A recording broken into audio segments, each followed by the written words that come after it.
this is a real beginner's class, okay? So first thing is, we've got our old drill. The first difference is between our old drill and our modern drill is the cord hanging off the end of the bloody drill there. And then we've got our battery drills. So when somebody says a quarter drill, they simply mean the extension cord, which we plug in, coming into the body of the drill.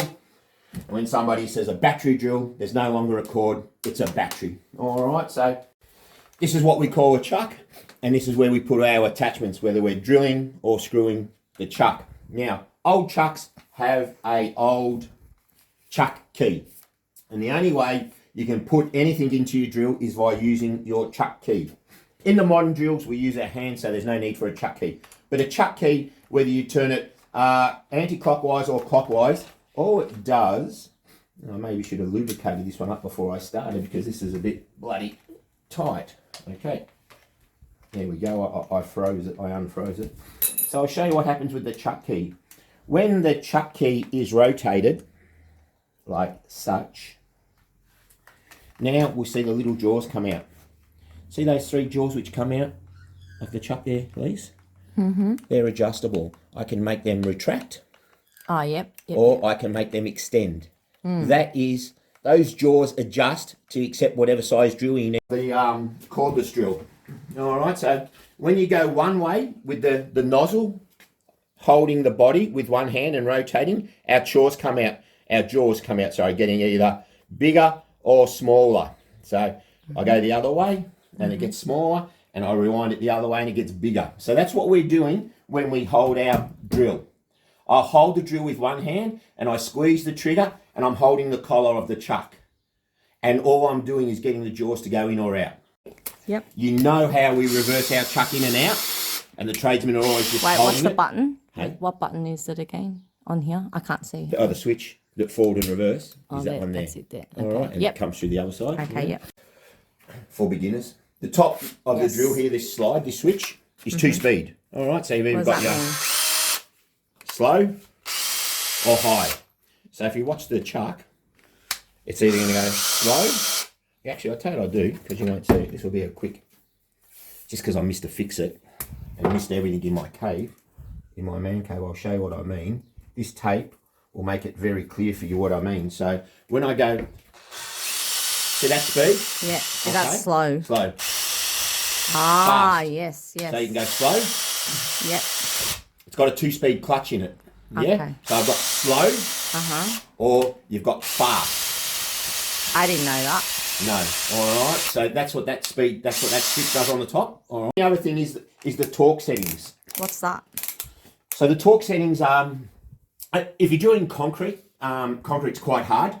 If this had a hammer function, you need all the torque you can get because the drill wants to stop. So the higher the torque setting, the more grunt, the more oomph, the more power it's got. So for example, if I put it on a low setting, I'll show you. If I put it on high speed, I'm going to squeeze the drill.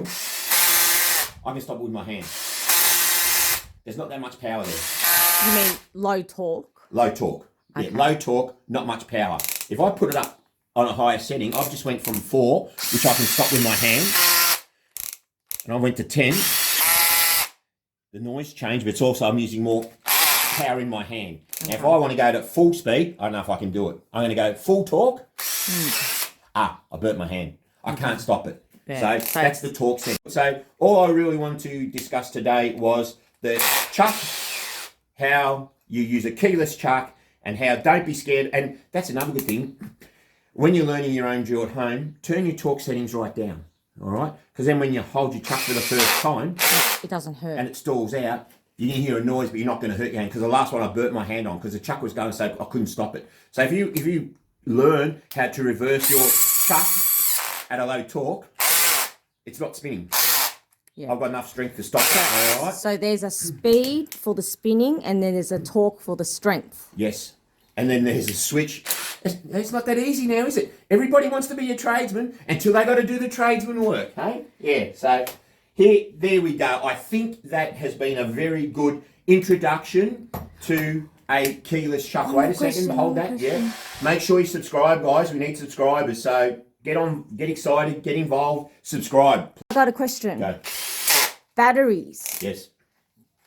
They give away some batteries. Traders use other batteries. I've heard you talk to Jack about different batteries, Right. about some amps or some hours Okay, or something. I'll show you. Right. So what does that mean? Wait 1 second. I'll show you. Right. Amp hours. What's amp hours Okay. mean? Here I've got a battery. Yes. Here I've got another battery. Same battery. Here I've got another battery. Ah. Exactly the same batteries. They fit onto exactly the same charger all day, every day. Yeah. That one fits. It's Makita. This one fits. I'm not going to do it all. Yeah. They all fit. Yeah. But the only difference is the gear I'm running on this table is 18 volt. So anything under 18 volts won't drive these tools. Anything under 18 volt probably won't even fit into the carriage. So it's irrelevant. But if you look here, come on the bed here, Bob. You see 3 AH amp hour. You see 4 AH amp hour. And you see 5 AH amp hour. All right. That just means the work cycle, the duty cycle. All right. So if you've got a big job and you take a 3 amp hour battery, that theoretically means you should be able to use that battery for, I think, like 3 hours of work.